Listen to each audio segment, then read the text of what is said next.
Chapter 1. The Girl with a Future. On the 1st of July, 1961, a baby girl was born at her family home in Sandringham, Norfolk. Her parents, Francis and Johnny Spencer, couldn't decide what to call her at first. They had 2 daughters already, and this time they really wanted a boy. Finally, they called her Diana. They didn't know that in the future, the name Diana Spencer would be famous all over the world. They could not guess how popular she would be in her short but full life. The Spencers are a very old English family. They became rich a long time ago as sheep farmers, and the family goes back to King Charles II and King James II of England. They have been friends and helpers of the royal family for hundreds of years. The house they lived in then, Park House, was near the Queen's house at Sandringham. So Diana grew up almost next door to the royal family. Diana often visited them at Sandringham House when she was a little girl. The Queen's most important homes are at Buckingham Palace in London and Windsor Castle, just to the west of London. But she also spends time at Balmoral Castle in Scotland and at Sandringham House, which is in the east of England. Later, people called Diana a fairy tale princess, but her story was often a sad one too. Her parents had the son that they wanted so much in 1964. They called him Charles. But their marriage was unhappy, and soon terrible fights began. When Diana was only 6, her mother, Frances, ran away with another man, Peter Shand Kidd. For a long time, the children could only visit their mother at weekends. Frances very much wanted her children to live with her, but their father was against the idea, and so they stayed at Park House with him. Other women came to the house to look after the children, but they didn't usually stay long. The children made trouble for them. They threw their clothes out of the window or locked them in the toilet. The 2 smallest children, Charles and Diana, were really unhappy.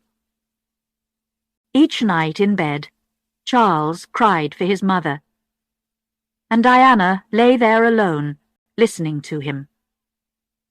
She was too frightened of the dark house to get out of bed and go to him. But Diana and Charles were a loving brother and sister. As time went on, they often travelled by train together to visit their mother. Diana was always friendly with her 2 older sisters, Sarah and Jane, but they had different lives. Johnny Spencer tried to do his best for the 4 children, and at Christmas they could choose all the presents that they wanted. There were too many presents, and not enough hugs and kisses, they remembered later. Diana loved her father and wanted to look after him. She liked to help in the house, too, and to look after her animals. She had a cat, Marmalade, and a dog called Jill. Like a lot of English girls, Diana learned to ride a horse. But after she broke her arm in an accident, she was frightened and didn't want to ride again. Like the children in many rich or old families in England, the Spencer children went away to school. Diana went to Riddlesworth Hall School in 1970, when she was only 7. She lived there during the term and came home in the holidays.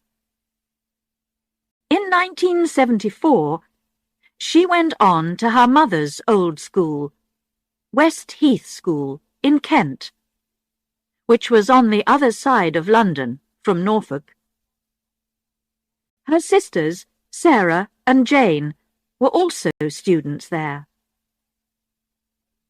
By then, her mother wasn't living in London, but in Scotland. She and her husband Peter had a large farm on an island. It was a wild and beautiful place, and Diana had some lovely holidays there. In Diana's young life, everything was always changing, and she often felt alone.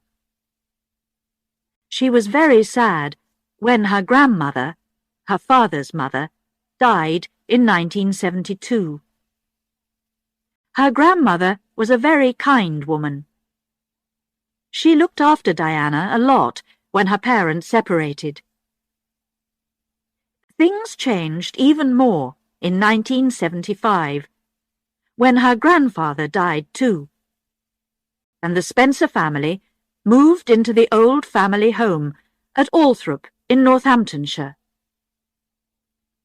Diana's father was now Earl Spencer. Diana became Lady Diana Spencer, and her brother Charles a Viscount. Later, he too became an Earl.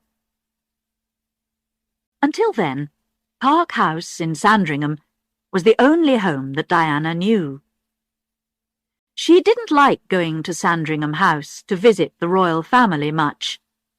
She felt strange in the royal house. But she loved Park House, with its friendly rooms and its big garden.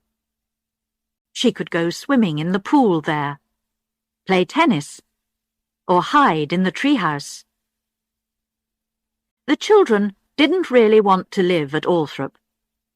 They didn't enjoy their visits there when their grandfather was alive. The house was large, dark, and frightening, with lots of old family pictures on the walls. But as they grew up, they liked it more. They enjoyed having their friends to stay. It was a good house for parties.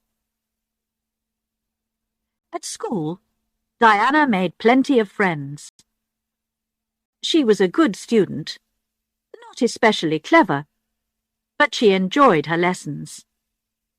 She liked English and painting, but she was best at dancing and swimming. It was soon clear that she would never go to university, but she was helpful and kind.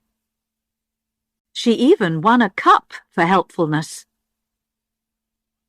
As part of the school's charity program, Diana began to visit old or ill people in the town near the school. Usually she talked to them or helped with their shopping. This is perhaps where her love of charity work began. But she was not always quite so good. Once, she got into real trouble when she left the school at night. She planned to meet a friend outside the school to get some sweets from her. One of the teachers found her empty bed and called the police. The head teacher was very angry, but her parents were secretly amused. When Diana left West Heath School, she was 16. At first, she didn't know what to do. Life at home was changing again, because her father had a new wife. Her name was Rain, and she was the daughter of Barbara Cartland, a famous writer of love stories. Diana and her brother and sisters were not very pleased about the marriage. They didn't want Rain as their second mother, and were always fighting with her. But Johnny loved his new wife, and they were very happy together. And in the end, Diana was pleased that Rain was there to look after her father.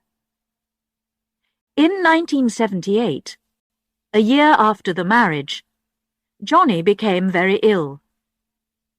The doctors thought that he would die. Rain nursed him back to health, but it was a long time before he was better again. A little earlier, in 1977, Diana went off to a very expensive finishing school in Switzerland because she didn't want to stay at home. Girls from rich families went there to learn to cook, to speak French, and to look after a home. Diana only stayed there for 6 weeks, then decided that she wanted to go back to England to work. In the past, girls from important families like the Spencers never worked for money. But times were different now, and Diana wanted to be like other girls of her age. "I can easily find a job," she told her father.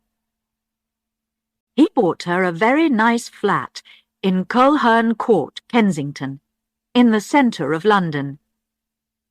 She asked a few friends to come and live with her. One of them, Caroline Pride, was an old school friend of hers. This was the beginning of a really happy time for Diana. She was young and pretty. She had good friends, both boyfriends and girlfriends, and a nice flat and a car.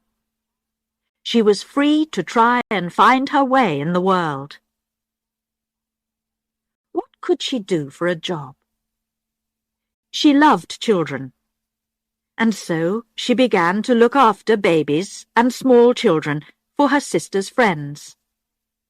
Sometimes she cleaned their houses too, or cooked meals for them. She studied cooking again in London. She was good at Russian soup. But she and the girls in the flat ate chocolate most of the time. Then she found a job at the Young England School for Little Children. Here she was very happy, and her bosses were very pleased with her work. She was calm and kind with the children, and always gave them plenty of love and hugs. Soon there would be love in her life too. She would find her prince and fall in love.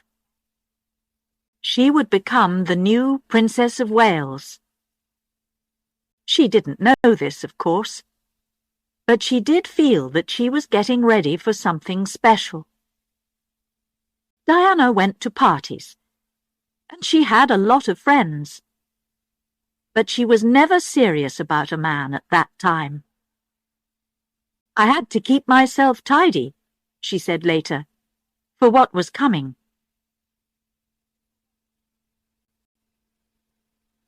Chapter 2. A Fairy Tale Wedding. Prince Charles was taking a long time to choose a wife. He was already 32. He always had plenty of girlfriends. Diana's sister Sarah was once his girlfriend. But he couldn't decide who to marry. Charles was the future King of Britain, so he had to choose well. Not every beautiful woman makes a good queen. Life in the royal family can be very hard. The royals spend a lot of time in public. She must also be a girl from a good family, and Charles must be her first lover. In February 1981, the news finally came out that Prince Charles was getting married to Lady Diana Spencer. The photos in the newspapers showed a pretty, quiet girl with a sweet smile, and the reporters soon began to call her Shy Di. Diana was the first English girl to marry a Prince of Wales for 500 years. And in private, Prince Charles said that the Spencers were more royal than the royals. It seemed that Diana and Charles were perfect together. People in Britain began to look forward to a fairy tale wedding. Diana grew up with the royal family, but for a long time she didn't really know Charles. There are a lot of families in the royal circle, and also Charles was 12 years older than her. He was already a young man when she was still a child. But when Diana was 16, they met at a country house party. She was only a schoolgirl, and Charles was more interested in his dog and his sport than in her. But from that time, Diana put a photo of Charles by her bed. They met at a few more parties, but it was only in July 1980 that Charles began to look at Diana with new eyes. They were both staying with friends in the country. In the evening, Diana sat next to Charles outside in the garden. She was telling him that she saw him at a funeral a year earlier. "You looked so sad," she said. "I thought, it's wrong that you're alone. You need someone to look after you." Charles's heart opened to her, and from then on he was seriously interested in her. He asked her out for an evening of music, with supper later at Buckingham Palace. But he didn't give Diana much time. She only had 20 minutes to wash her hair and get ready. "Maybe you'll be the next Queen of England," a friend told her. Diana only laughed. Then Charles asked her to go to Balmoral for the Braemar Games, the Scottish sports which happen every September. Diana's sister Jane was now married to Robert Fellows, the Queen's personal secretary. They had a small house in the Royal Park at Balmoral, and Diana stayed there with her sister and husband. Prince Charles phoned her every day, and they went for walks together. Until then, no one guessed that the prince had a new girlfriend. But one day, Charles and Diana were fishing down by the River Dee. Suddenly, they noticed someone on the other side of the river. It was a reporter from a newspaper looking for royal news. Diana quickly ran to hide behind some trees and used a mirror from her handbag to watch him. Two other photographers hurried to the same place by the river. They were all very excited, trying to see this new woman in Charles's life. Diana escaped from them that day, but soon the reporters knew her name, and it was in all the newspapers. Now her life began to change. The public wanted to know all about her, and paparazzi followed her everywhere. They followed her in her little red mini-metro car. They phoned her in the middle of the night and waited for her outside the Young England school. Even when she agreed to a photograph, they still made trouble.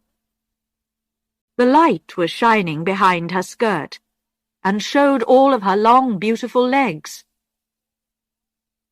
It was a very difficult time for a shy young girl, and the royal family didn't help her.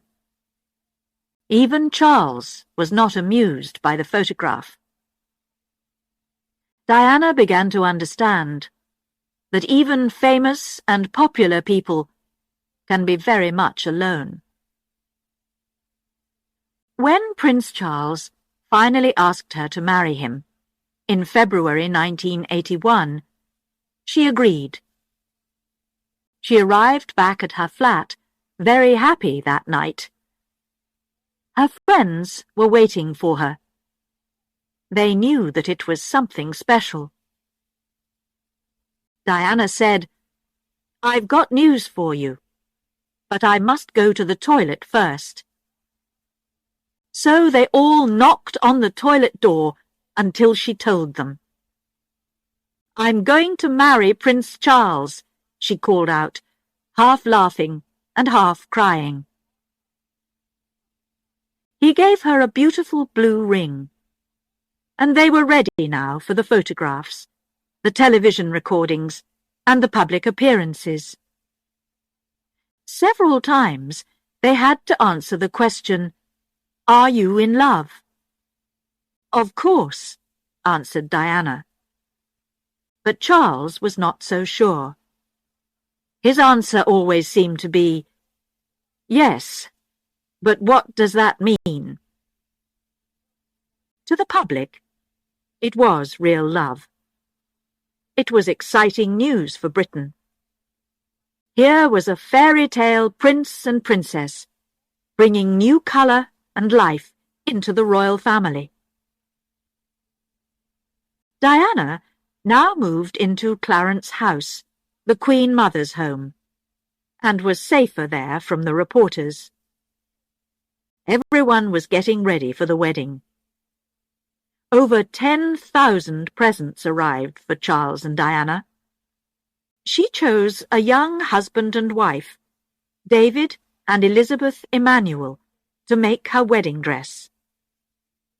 "She made coffee for us," they remembered. Here was the future Princess of Wales, and we were students not so long ago. It was quite a surprise. But not everything was perfect. At the centre of the fairy tale, there was a black shadow. When Charles asked Diana to marry him, something strange happened. She suddenly felt, deep inside, that she would never be queen. She also knew that she would have a difficult job as Charles's wife. This did not stop her. But just before the wedding, she became seriously worried. She suddenly understood that Charles's old girlfriend, Camilla Parker Bowles, was still very important to him. Diana found a present from Charles to Camilla, and he often telephoned her. Did Charles really love her, or was he still in love with Camilla? And Diana was no longer free. The happy days in her flat with her friends, and at work with the little children, were all gone. The royal machine frightened her. There were so many royal rules, and Buckingham Palace was a dead place to her. No one welcomed her when she arrived at Clarence House, and no one told her how to do things. She still tried to enjoy herself. She escaped to Australia for a quiet holiday with her mother, where none of the paparazzi could find them. Back at Clarence House, she wanted to go on with her dancing, and so she asked her old teacher to come and work with her. But she knew that soon nothing would be the same. During one of her last lessons, she said, "In 12 days' time, I shall no longer be me." She got thinner, and she even wanted to stop the wedding. Her sisters told her to go on. Bad luck. You've got to do it. Your face is on the tea towels now, they said. So, on the 29th of July, 1981, Prince Charles married Lady Diana Spencer in St. Paul's Cathedral, London. It was a great day for England. More than 1 million people were out on the streets in the morning to wave as she went by. In Britain, everything stopped as people switched on the television. In many houses, there were little parties, as families, friends, and neighbours all sat down together to enjoy themselves.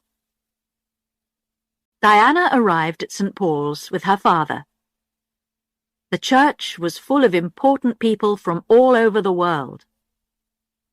Not only was the British royal family there, but there were other kings and queens from Europe.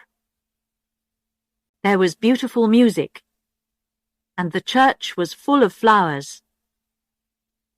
Diana looked wonderful in her long wedding dress, which was almost white, with the skirt very long at the back.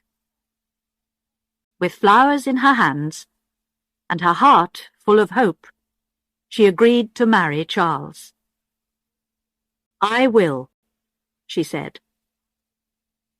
Charles put the wedding ring on her finger. It was made of Welsh gold.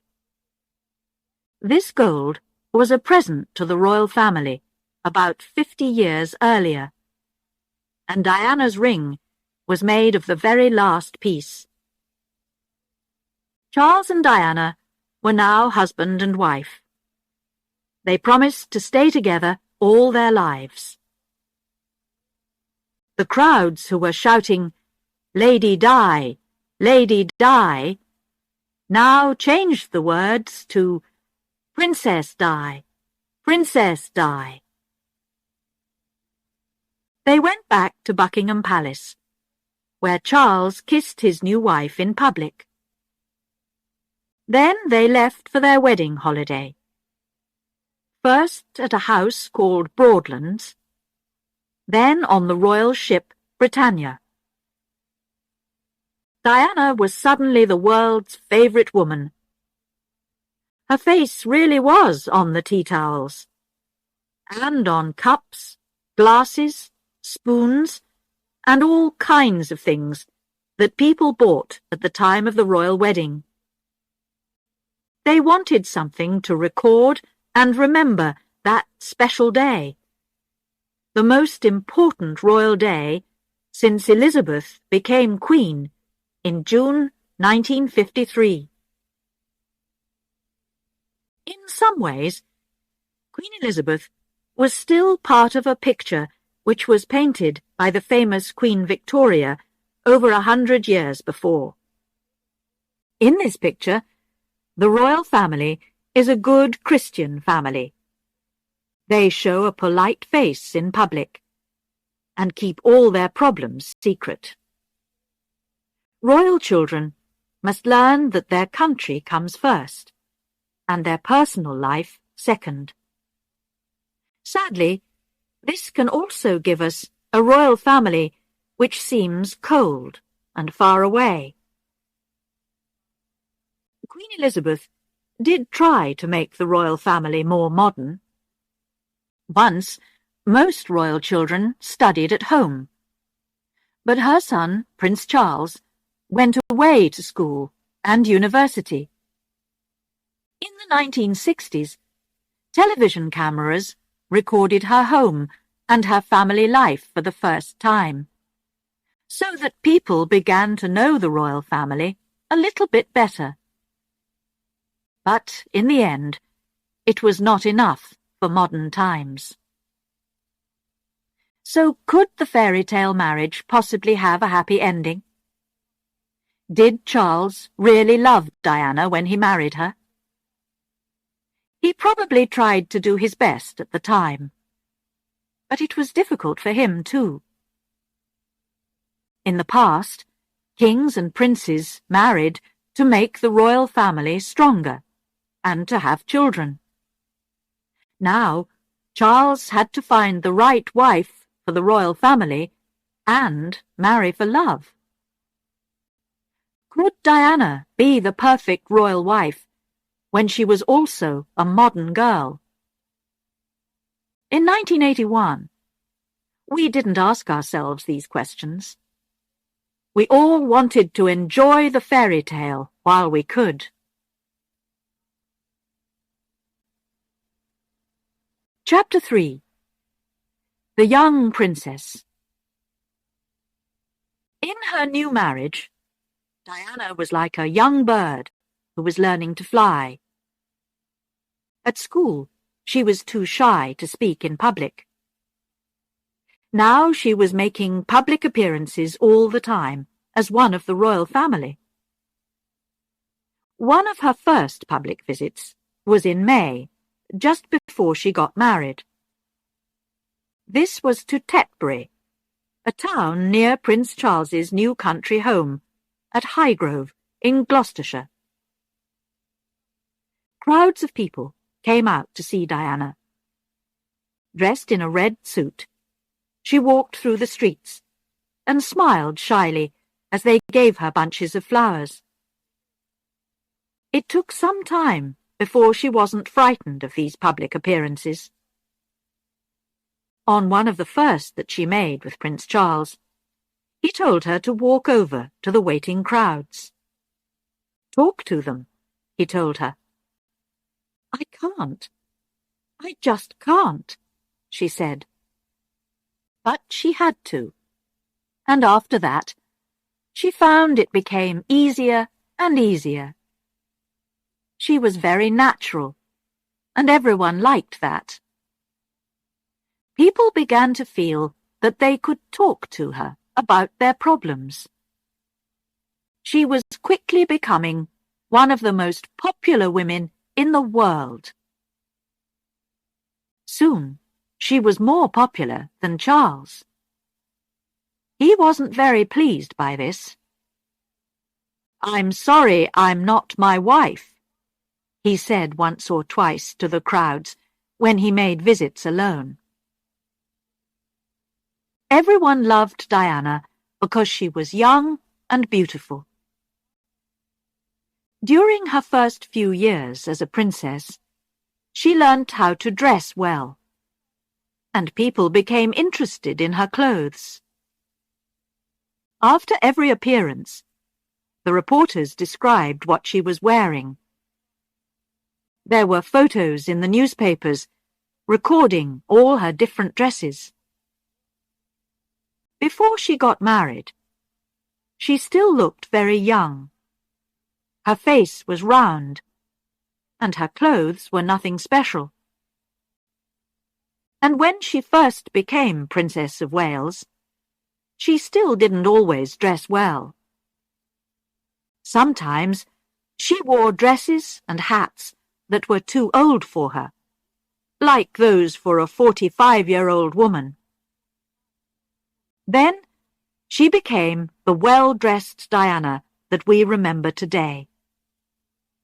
She chose a lot of wonderful clothes: dinner dresses, dance dresses, trousers, and suits. She learnt to dress for all kinds of different appearances, for special visits, for sports, or for travel. For public appearances, she had to wear clothes that were comfortable as well as beautiful. She also had to remember how her enemy, the wind, could blow those clothes about.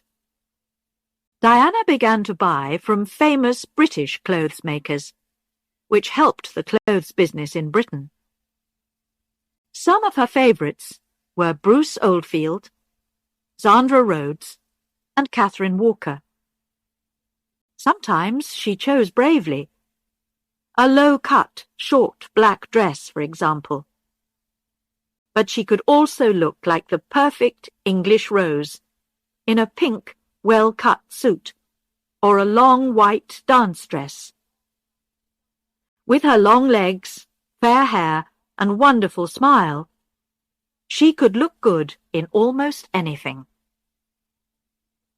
Then Diana became a mother too. Before the baby was born, she felt sick a lot of the time.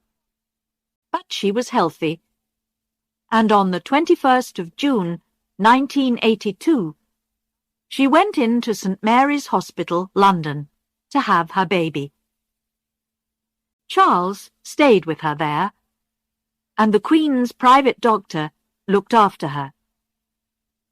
At 9:03 p.m., the new prince was born. Crowds were waiting outside. "Nice one, Charlie," they shouted when they heard the news. "He's got fair hair," the proud father told them. At first, the new parents couldn't agree on names. Charles wanted to call the baby Arthur, but Diana preferred William. On the 3rd of August, in the music room at Buckingham Palace, they gave their son the names William, Arthur, Philip, Louis. Diana's first big public visit was to Australia, New Zealand, and Canada, early in 1983. Usually, royal babies and small children stayed at home when their parents went to other countries. When Prince Charles was only a little boy, for example, his mother, Queen Elizabeth, went away for several months. And when they finally met again, she only shook his hand. Diana was a different kind of mother. She wanted to keep her children with her, and to give them plenty of love. She wasn't afraid to hug and kiss them in public. So Charles and Diana took baby William with them. Great crowds came out to see the Prince and Princess of Wales, and Diana quickly became popular in those countries too. She was always ready to do what people liked best. On her first visit to Wales, she spoke in Welsh. Then, in New Zealand, she met a Maori woman and touched noses to say hello in the local way. Soon, another baby was coming. And on the 15th of September, 1984, Prince Harry was born. When the family was in London, they lived in a large flat at Kensington Palace.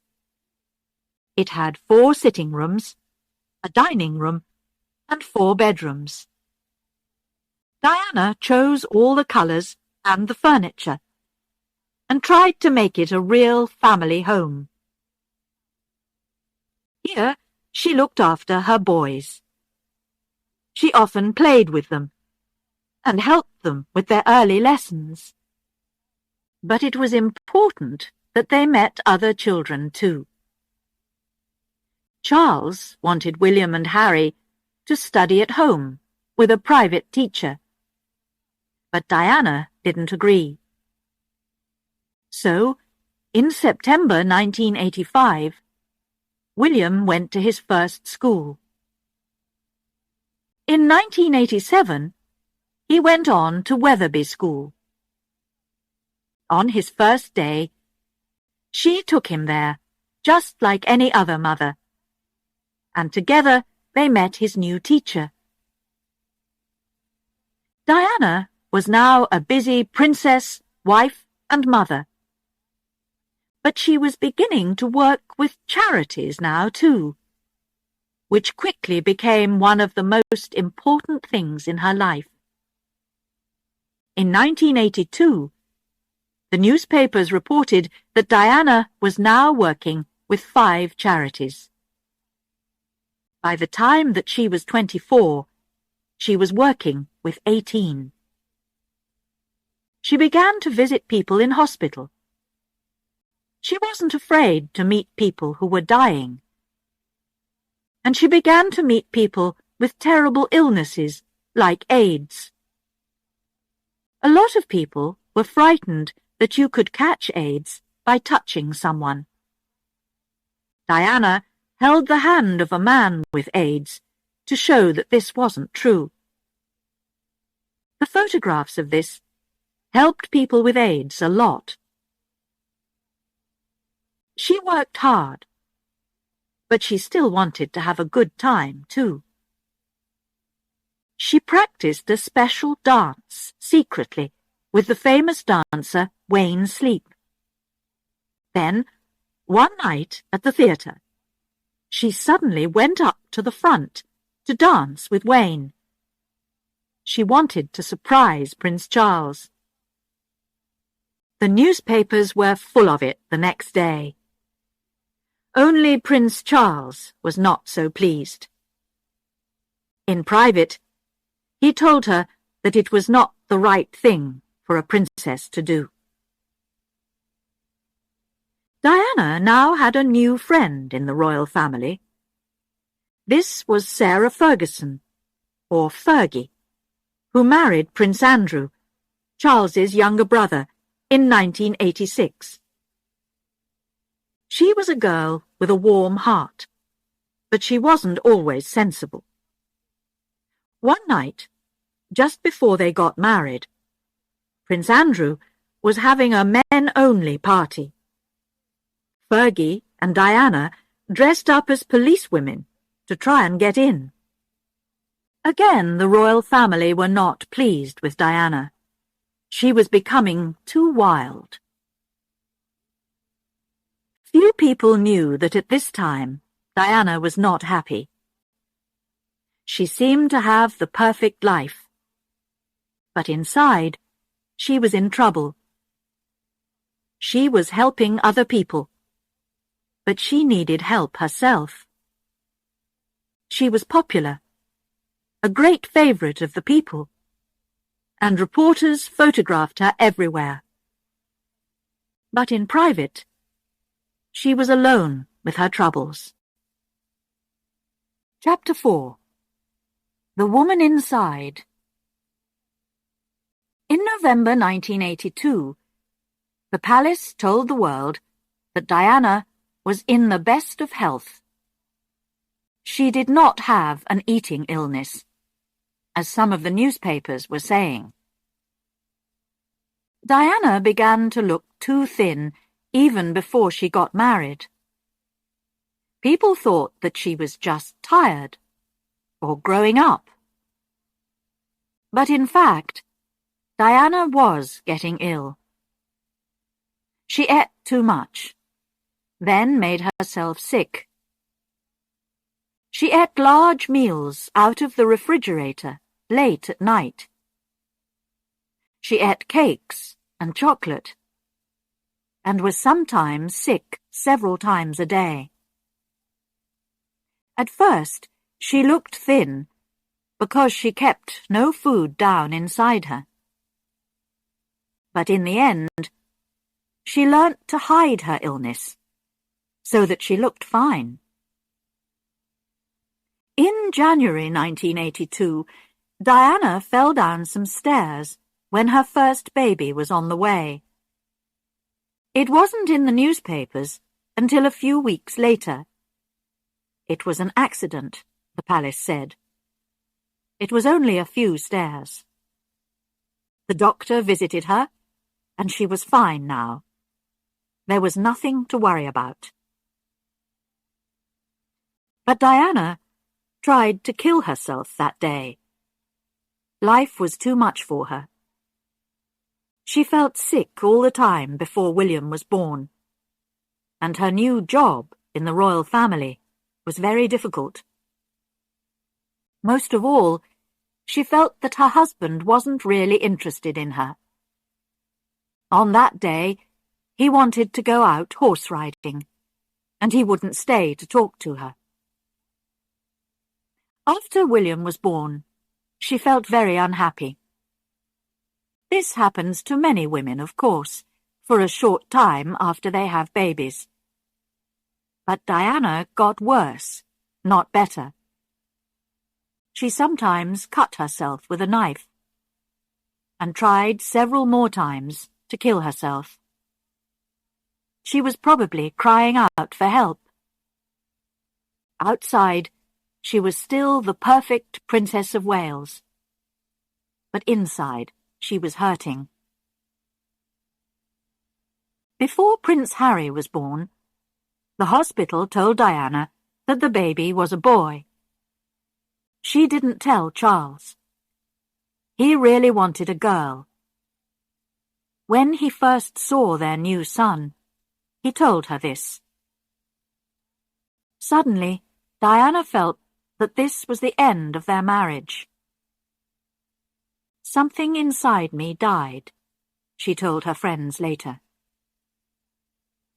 She married for love, but perhaps Charles didn't. Did his family push him into the marriage? His real love, Camilla Parker Bowles, was already married, and he had to marry someone. Perhaps he chose Diana only because she would be the right sort of royal wife and mother. Charles was still seeing Camilla when he was married to Diana. On their wedding holiday, Diana saw that Charles still kept photos of Camilla in his pocket. And during the marriage, Charles still gave Camilla presents, and often telephoned her privately. The mother of Camilla's grandmother also had a royal lover, King Edward VII.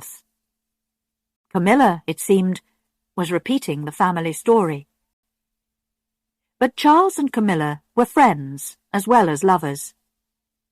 They were the same age, and they were interested in the same things, like horses and the country.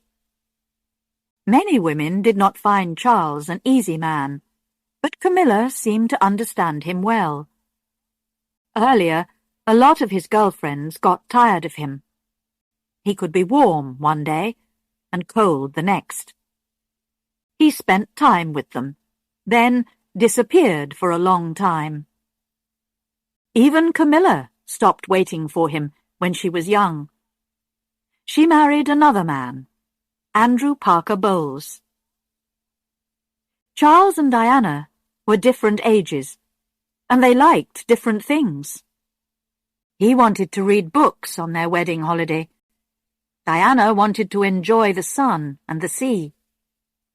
He wanted to talk about serious ideas, when she wanted to give everything to their new love. It was soon clear to them both that they thought and felt very differently. In public, they were still husband and wife, but in private, they were sleeping in separate bedrooms. People were beginning to see that all was not well. In Canada, in 1986, Diana fell down in public because she was so ill and unhappy. The same year, Prince Charles came home early from their holiday in Mallorca.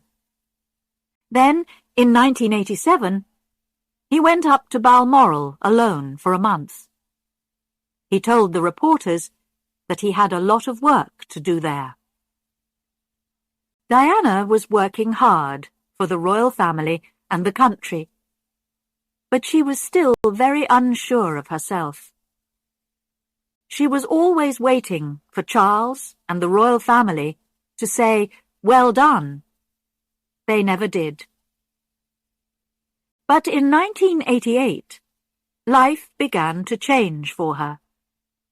She found that she could be strong. A terrible accident happened when she and Charles were on holiday in Switzerland with a group of friends.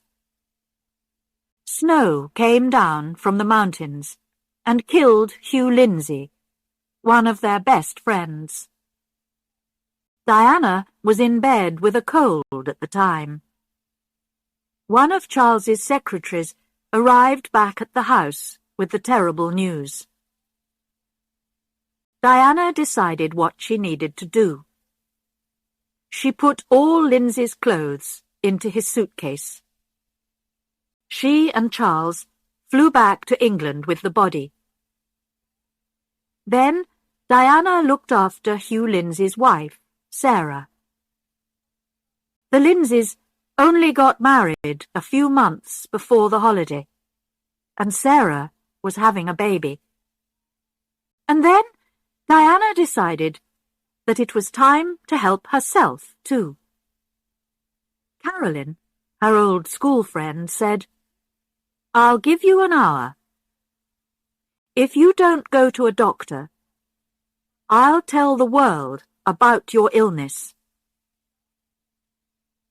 Diana went to see a special doctor for help with her eating illness.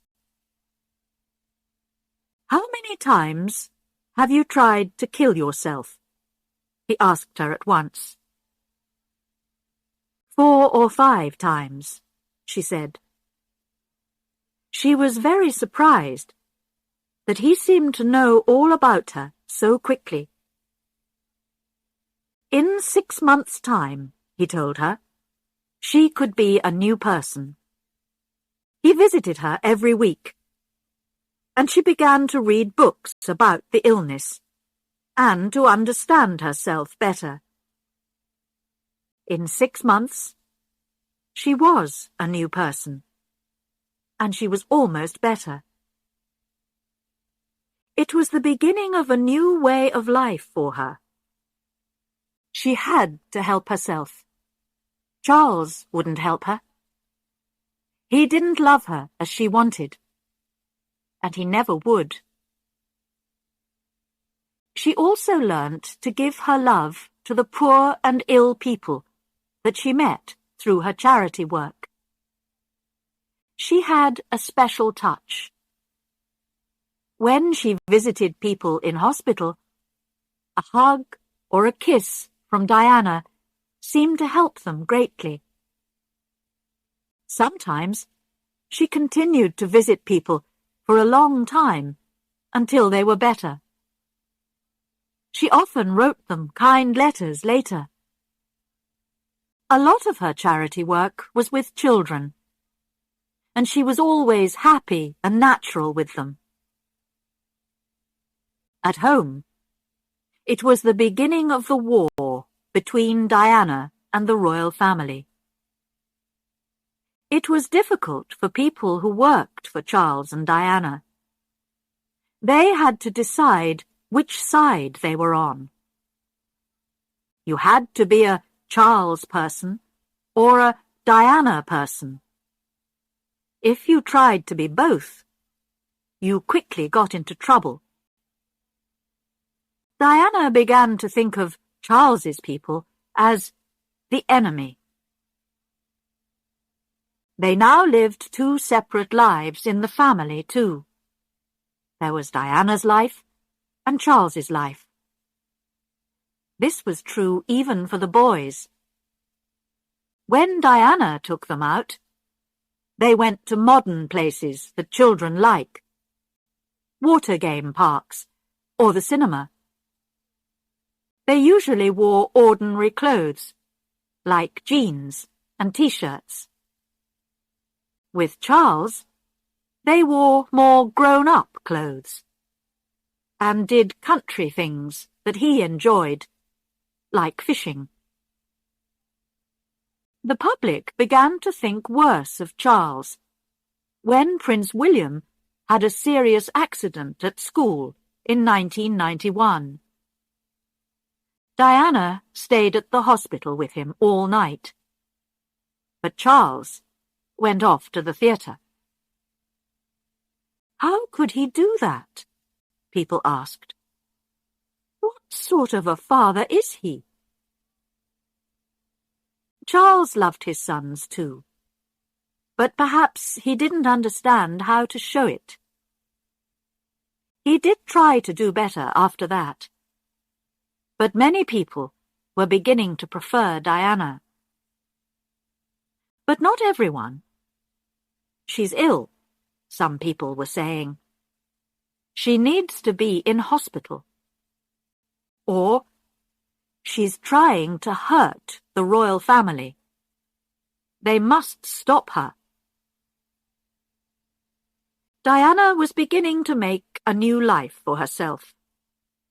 It was difficult, and she was often unhappy, but it was the only way out.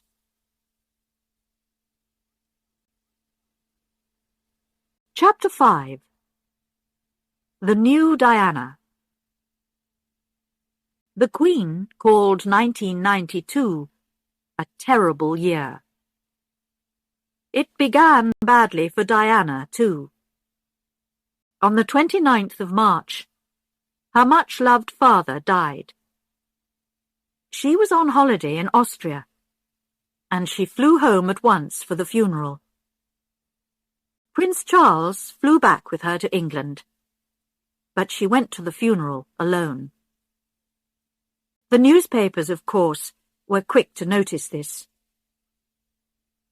It was a month for royal stories. The palace told the world that the marriage of Prince Andrew and Sarah Ferguson was over. Then a new book came out about Princess Diana. Diana, Her True Story, by Andrew Morton. The book talked about Diana's eating illness, and about how unhappy she was with Prince Charles and the royal family. It also talked about Prince Charles and Camilla Parker Bowles. At first, everyone was very surprised. Could it all be true? In the end, people realized that most of it was Diana's real story. But there was another surprise coming for her, and an unpleasant one. Diana was beginning, secretly, to look for a new love in her life. She had to be very careful, because she and Charles were still married. The world would not think well of a royal mother with other lovers. Then suddenly, recordings of secret phone calls between Diana and James Gilby came out. Gilby was an old friend of Diana's. But here they were talking as lovers. Someone recorded the conversations, the newspapers said, 2 years earlier. In them, Gilby uses a special name for Diana, Squidgy. He asks Diana to kiss him down the phone, and says, "Oh, Squidgy, I love you, love you, love you." Another lover was James Hewitt, the man who taught Diana to ride again. She was still afraid of horses after her accident as a child. Will Carling, the sportsman, and his wife ended their marriage because of Diana. Then there was Oliver Hoare, who sold paintings. Someone began to make silent phone calls to his home. Perhaps it was Diana, unhappy because Oliver didn't want to talk to her. We will probably never know everything about her life at this time, but it's clear that she was seeing other men. Then, in 1993, recordings of phone conversations between Charles and Camilla appeared, and everyone now knew for sure that they were lovers. Charles was very unhappy about this, and at first promised to live alone without women. A year later, he talked about it all on television. But he didn't stop seeing Camilla. In the photos of 1992, Diana is often alone. In one, she is sitting in front of the Taj Mahal in India. She is smiling, but she looks very small and alone in front of the big white building. In November 1992, Charles and Diana did make a visit together to Korea, but they were clearly unhappy. Finally, in December, they told the public that they were separating. Prince Charles would stay at Highgrove, and Diana would live alone at Kensington Palace. The children would spend time with both of their parents. The Queen's family was in trouble all around her. Just to finish the terrible story of 1992, there was a serious fire at Windsor Castle, the Queen's favourite home. Everyone there, the Queen too, worked hard to put it out. But the castle and the royal family would never be the same again. Diana's private rooms at Kensington Palace were full of photos of William and Harry. "They mean everything to me," she said. But now she couldn't be with them so much. A lot of the time, they were at school or with their father. She even had to eat her Christmas dinner alone, while William and Harry spent Christmas Day with their father and grandmother. But she was doing her best to help her sons for their future as royal princes, and William perhaps as the future King of England. She decided that they needed to understand some of the country's problems. She took them to visit sick people in hospitals. But she also took them out secretly to see some of the dark and unpleasant places where homeless people spend the night. In 1995, William went to Eton, one of the top schools in the country.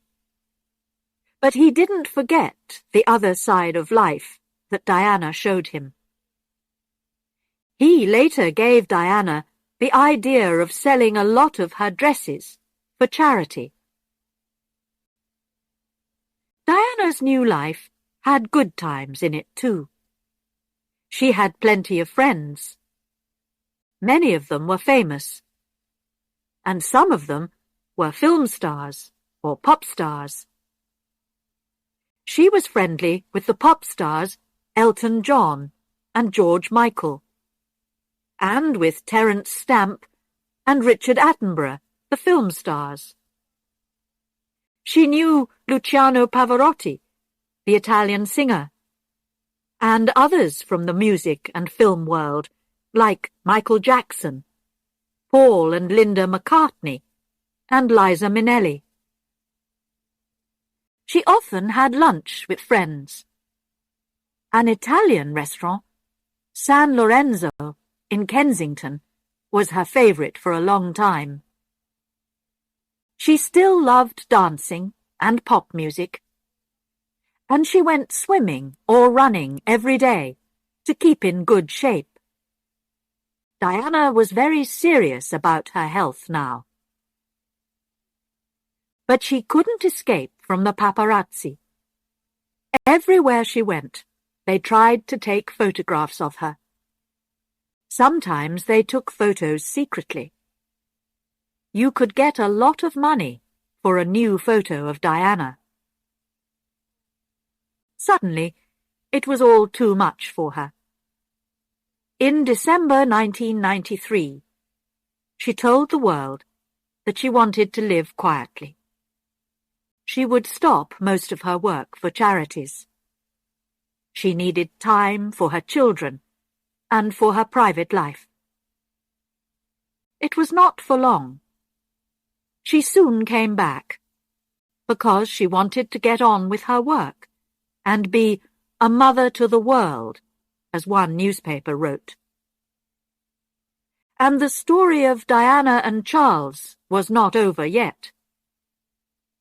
In November 1995, she recorded her famous appearance on television.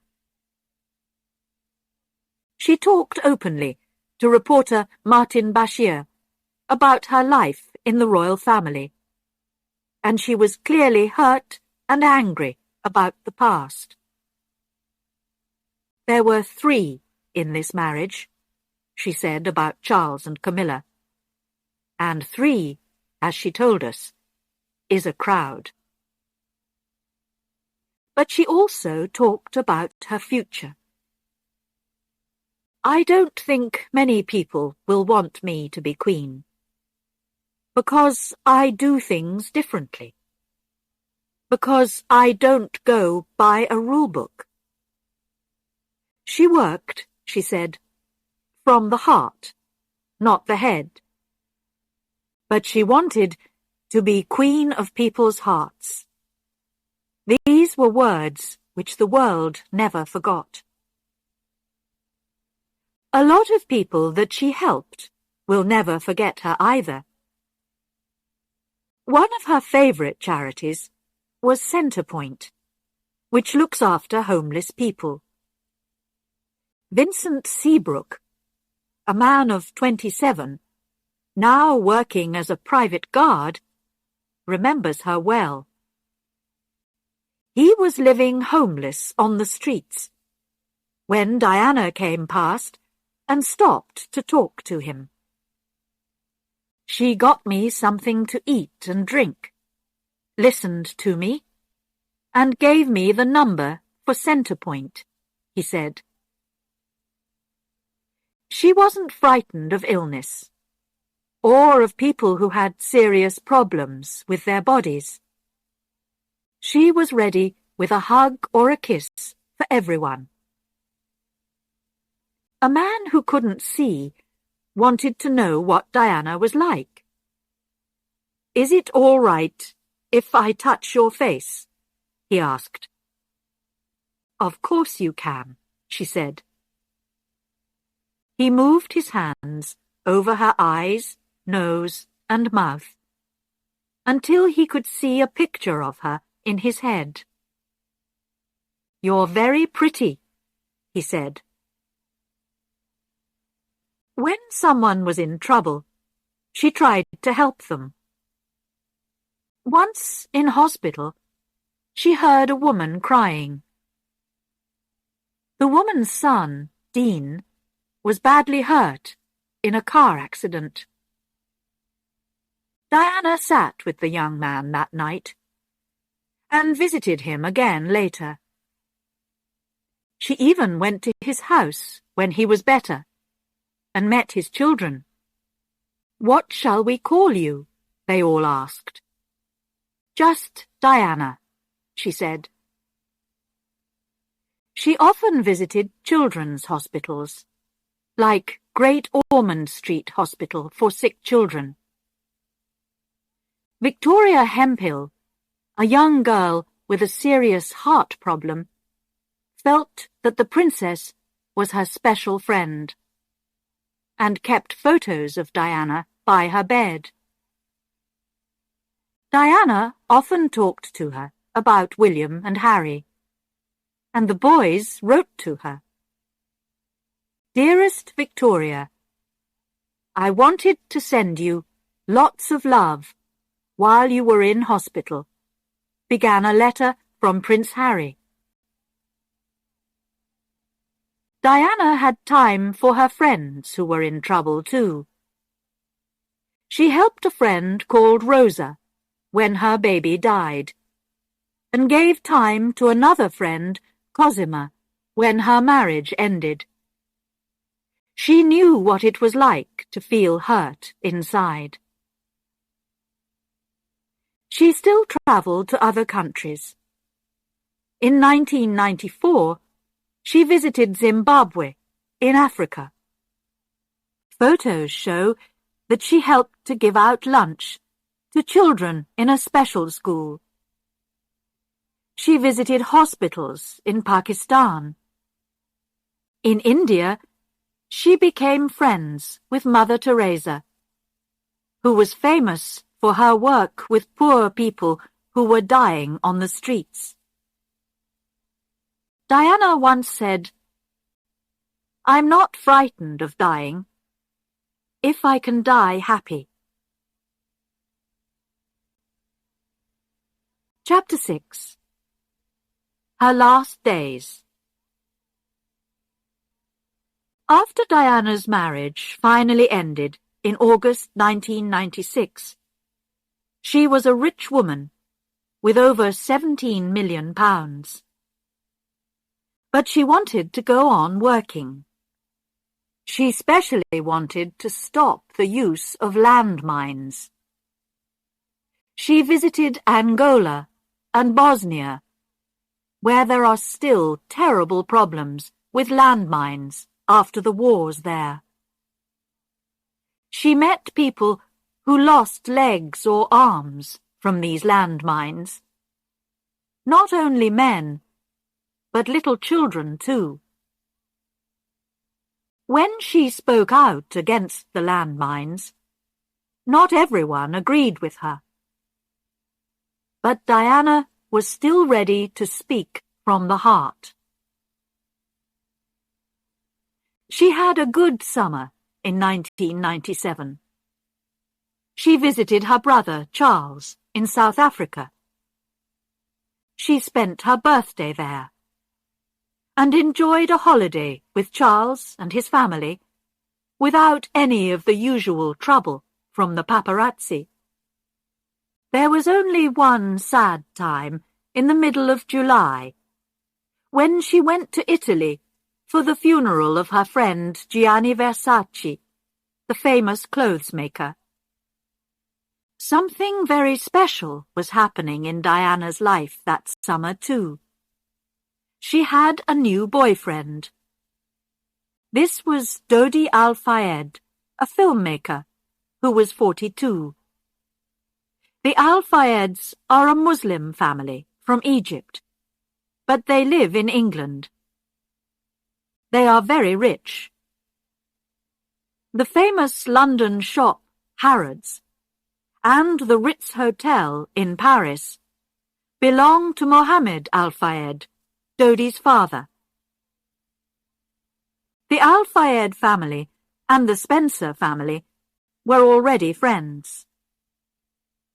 Diana first met Dodi about 10 years earlier, but they didn't become good friends until she went on holiday to France with the Al-Fayed family in July 1997. Harry and William went too, and they all had a wonderful time. It was the best holiday for years, Diana said later. And soon, Diana and Dodi became more than friends. They fell in love. They went away on holiday again at the end of that month, but they were alone together this time. They visited Corsica and Sardinia in the Al-Fayed's private boat. The paparazzi soon knew that they were lovers. And then, of course, they all wanted to get pictures and stories of Diana and Dodi. The man who took the first photos of their kisses sold the pictures for $1 million. On the 21st of August, Diana flew back to France again to start a third holiday with Dodi. By now, they were deeply in love. He gave her presents, and it's possible that they planned to get married. Dodi was married before, and had a lot of girlfriends after that. But he was very serious about Diana. This third holiday ended suddenly because of the paparazzi. When their boat arrived at Sardinia, the photographers ran after Dodi and Diana everywhere. They even found them at a hotel where they were staying secretly. That was enough. The lovers decided to leave at once for Paris. They arrived on Saturday, the 30th of August. Dodi had a small home in Paris, which they tried to use secretly. During the afternoon, Dodi went out to get a very expensive ring, which he was buying as a present for Diana. It was a ring that she would never wear. The paparazzi knew Diana and Dodie were now in Paris and were following them again.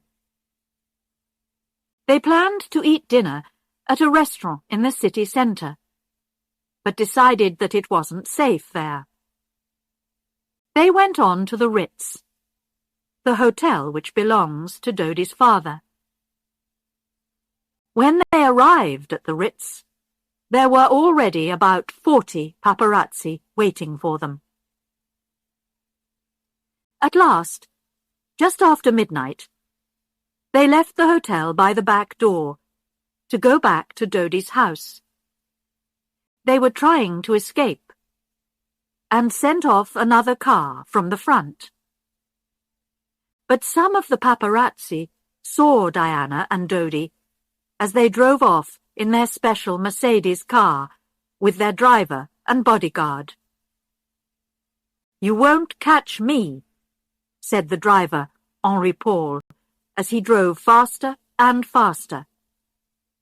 So did the paparazzi, some in cars and several on very fast bikes.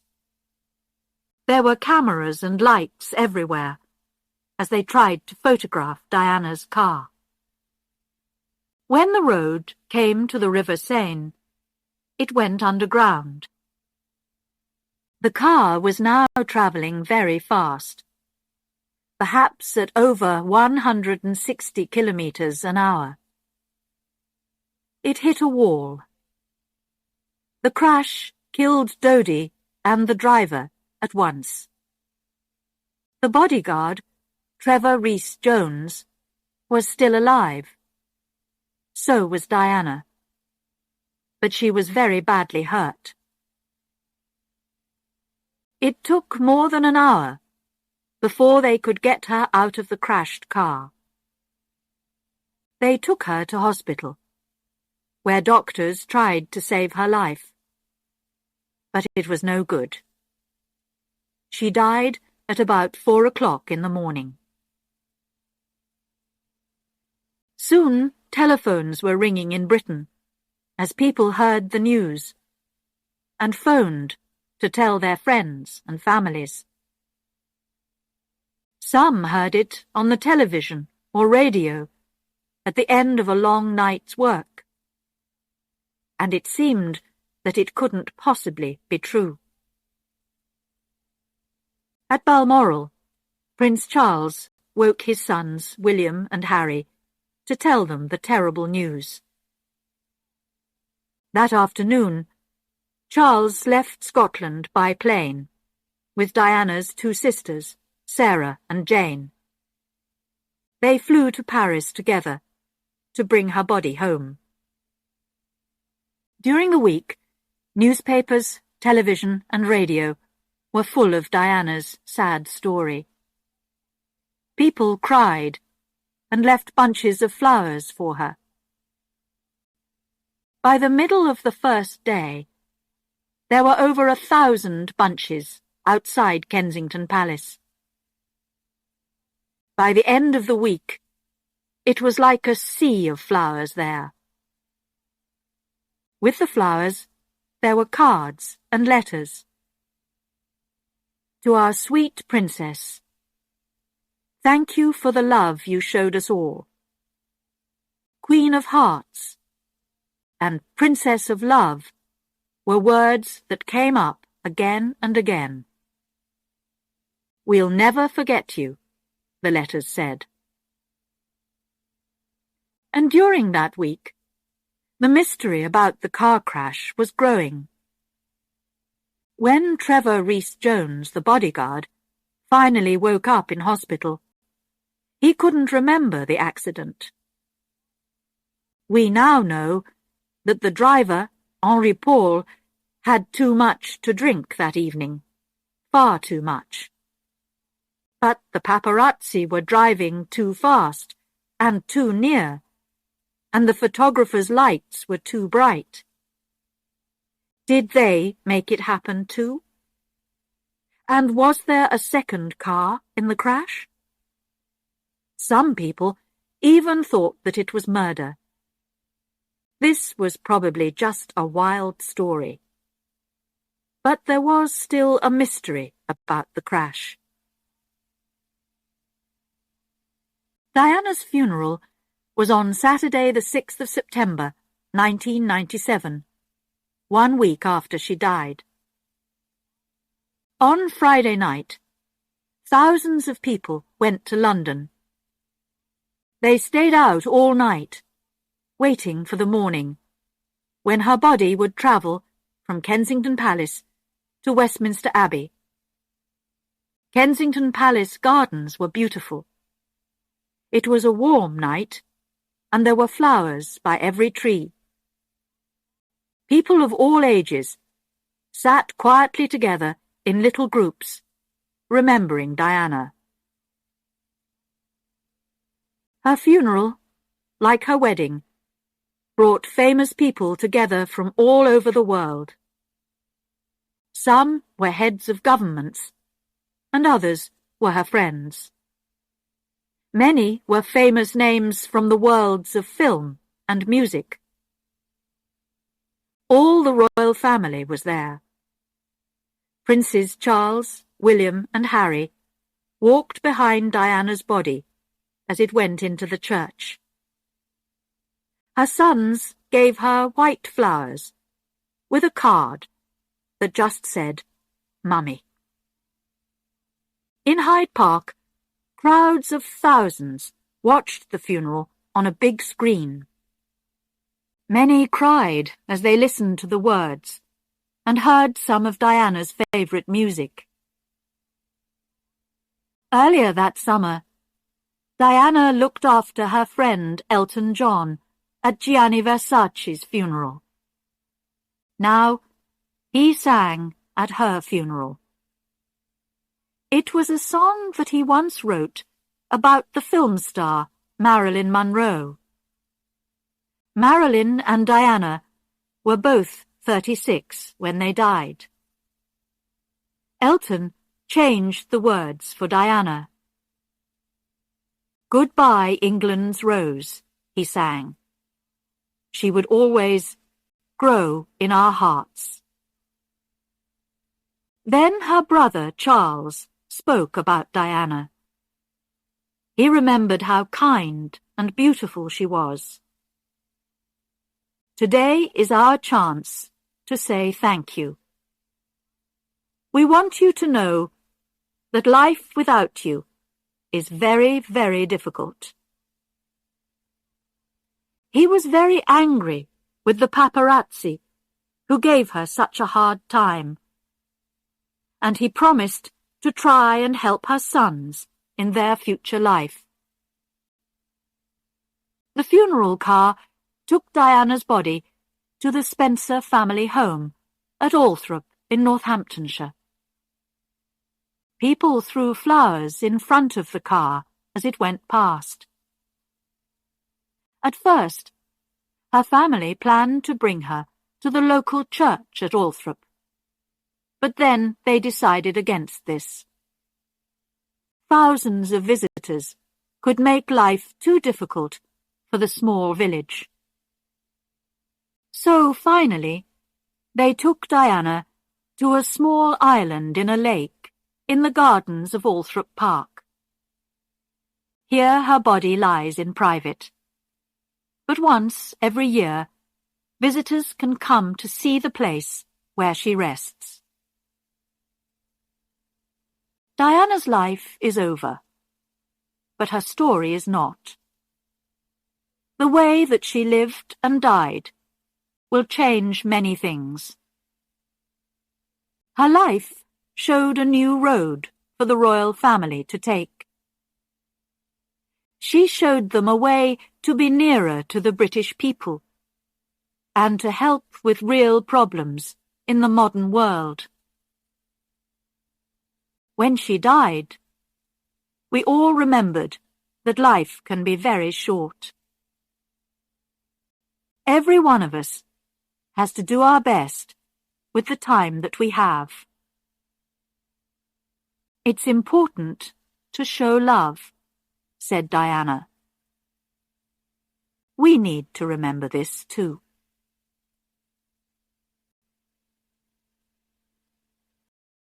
Well, the story comes to an end here, but you mustn't stop here.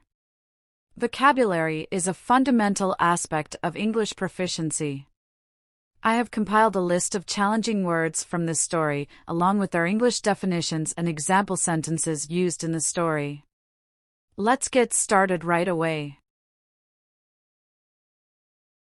Becoming. In the process of starting to be. She was quickly becoming one of the most popular women in the world. Bringing. Carrying someone or something to a place. Here was a fairy tale prince and princess, bringing new color and life into the royal family. Cleaned. Made something clean or tidy. Sometimes she cleaned their houses too, or cooked meals for them. Crashed. Collided violently. It took more than an hour before they could get her out of the crashed car. Disappeared. Went away and couldn't be found. He spent time with them, then disappeared for a long time. Held. Grasped something in the hand. Diana held the hand of a man with AIDS to show that this wasn't true. Helpfulness. Being useful, caring and kind to others. She even won a cup for helpfulness. Hurting. Causing emotional or physical pain. Outside, she was still the perfect Princess of Wales, but inside, she was hurting. Kept. Retained possession of something. On their wedding holiday, Diana saw that Charles still kept photos of Camilla in his pocket. Liked. Found enjoyable or pleasing. Charles and Diana were different ages, and they liked different things. Marmalade. A type of jam made from citrus fruit. She had a cat, Marmalade, and a dog called Jill. Moved. Went to live in a different place. Diana now moved into Clarence House, the Queen Mother's home, and was safer there from the reporters. Parents. Mother and father. The children would spend time with both of their parents. Queen. Female monarch or royal ruler. The Queen's family was in trouble all around her. Remembered. Recalled something from the past. He remembered how kind and beautiful she was. Remembering. Keeping something in the memory. People of all ages sat quietly together in little groups, remembering Diana. Rose. Type of flower Diana referred to as the English rose. Goodbye England's rose, he sang. Seine. A river running through Paris. When the road came to the river Seine, it went underground. Shouted. Called out loudly. They shouted when they heard the news. Sold. Exchanged something for money. Then there was Oliver Hoare, who sold paintings. Staying. Residing somewhere temporarily. They even found them at a hotel where they were staying secretly. Touched. Made physical contact with. Then, in New Zealand, she met a Maori woman and touched noses to say hello in the local way. Traveling. Journeying from one place to another. The car was now traveling very fast, perhaps at over 160 kilometers an hour. Understood. Comprehended the meaning of something. She suddenly understood that Charles's old girlfriend, Camilla Parker Bowles, was still very important to him. Viscount. A British nobleman ranking below an earl.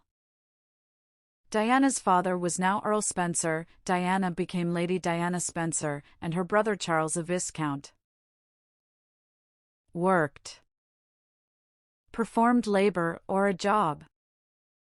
She worked hard, but she still wanted to have a good time too. Worse. More undesirable or difficult. But Diana got worse, not better. Now, are you ready to test your understanding of the story? Let's see how well you are paying attention. Where was Diana born? What was Diana's family background? Why did Diana's parents initially want to name her something else? What happened to Diana's parents' marriage when she was young? Where did Diana attend school? How did Diana and Prince Charles first meet? Why was their wedding considered a fairy tale event? What kind of troubles and illnesses did Diana suffer from privately? How many children did Diana and Charles have? What made Diana such a popular public figure? Why did Charles and Diana separate? What famous television interview did Diana give in 1995? What cause did Diana devote herself to in the last years of her life? Who is Diana dating when she died?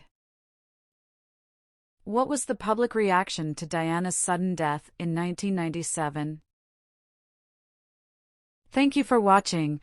Please take a moment to hit the like button and subscribe to my channel. Your support really motivates me to keep creating content. I appreciate you all, and I'll see you in the next video.